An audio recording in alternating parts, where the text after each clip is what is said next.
अगर हमको स्पैरो जैसी बर्ड्स या हमारे जो एक्चुअल निवासी नेटिव वाले बर्ड्स को फ्लरिश करवाना है तो we need to stop the art of feeding birds.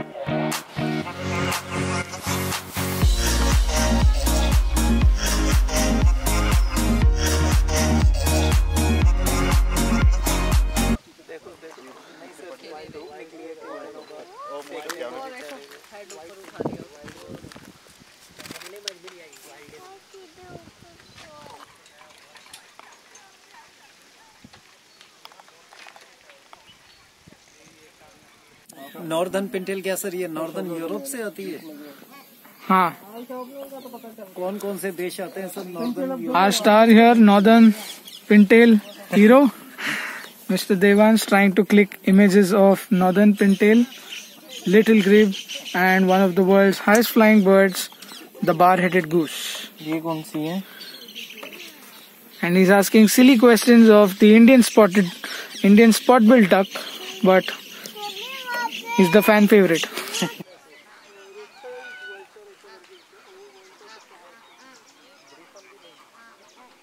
Now you can see two types of goose here, both bar-headed and grey-lag goose. Very easy to differentiate. The one which you can see with pink lipstick, pink legs, that's grey-lag goose. Very nice fat goose. And the one that you see which is white on the head and has two bars, that's why it's called bar-headed goose, is one of the world's highest flying birds, flies all over the Himalayas. Bird in front here which has a nice simple needle-like beak, orange legs, and just has the black wing and white body. So that's your black wing stilt. The northern shoveler that you see, the beak basically of all these ducks are mainly for straining purpose. जैसे चाय में हम लोग निकालते हैं ना पत्ते, तो ऐसे ही ये लोग फिल्टर आउट करते हैं और उनका खाना लेते हैं. They mainly feed on aquatic plants. Now these ducks, you will see the northern shoveler is very interesting because it has a shovel-like beak. ठीक है, तो जिससे हम लोग सैंड कैसल बनाते थे पहले, वही सेम shovel जैसी beak है. That's why you can simply make out the difference.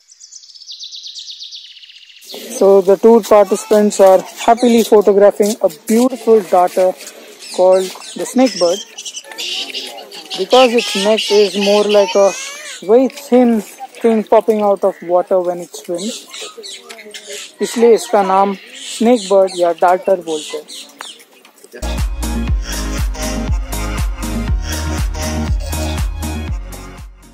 So this bird that you see here is the Indian cormorant. It's also called the Indian shag.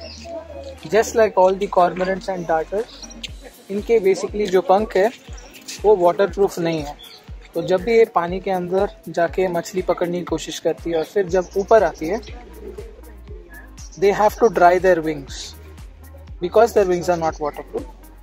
Now the way that they dry their wings is basically they copy the style of a famous actor whose name is Shah Rukh Khan. And if you can see the pose, it's exactly like Shah Rukh Khan standing and doing this. So you can enjoy the view of nature's Shah Rukh Khan. आप कोई bird sanctuary में को visit करो या फिर कोई भी जगह पे अगर आप बर्ड्स वगैरह को देखो तो please don't feed them because it's not good for them at all. Birds के एक तरीका का खाना होता है और उनका खुद का एक टेस्ट होता है, जाके खुद का फूड ढूंढना और खुद से ढूंढ के खाना. पर हम क्या करते हैं, जैसे कि आपका जो पिजन है, अगर हम इतना खाना दे रहे हैं सबको ये सोच के कि हमारा कल्चर है, ये सोच के कि हमारा पुण्य होगा बर्ड्स को फीड करते, तो ये बात हमको फिर से सोचनी पड़ेगी.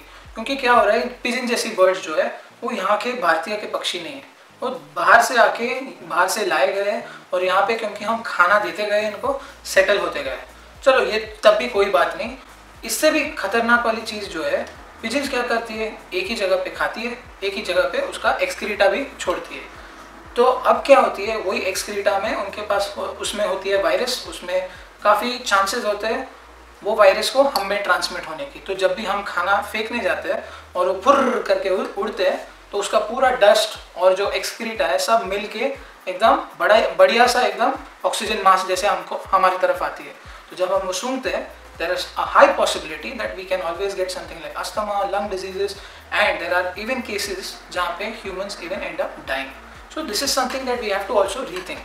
और अगर हमको स्पैरो जैसी बर्ड्स या हमारे जो एक्चुअल निवासी नेटिव वाले बर्ड्स को फ्लरिश करवाना है तो we need to stop the art of feeding birds. अगर आपको ऐसा लगता है आप कुछ पुण्य करना चाहते हो या कर सकते हो तो ज़्यादा से ज़्यादा क्या करना चाहिए? You can always keep a water bowl for them, especially in summers जब बहुत ज़्यादा गर्मियाँ होती हैं और birds काफ़ी दूर से ट्रैवल भी करती हैं, तो you can always keep a water bowl, but don't feed them. Also feeding birds will end up disturbing the balance in nature, तो वो अवॉइड कर सकते हो। और अभी शायद से कोई स्नेक भी दिख गया है, वही देखने जा रहे हैं, मज़ा आ रहा है। That is a python. 8-9 foot लंबा है सर ये। Guys, quickly and then निकलना। So I hope that you all like this video and I hope that you all get encouraged to do some bird watching, but make sure to take all the precautions.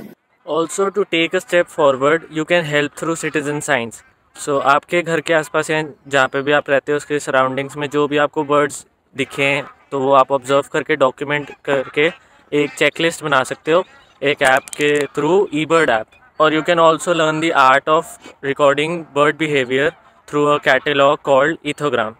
If you wish, you can also get this book called Birds in Your Backyard and Beyond. This book will get you started with the basics of bird watching and it will also help you explore the natural world in an ethical way. Thank you so much for watching this video and I will see you in the next one.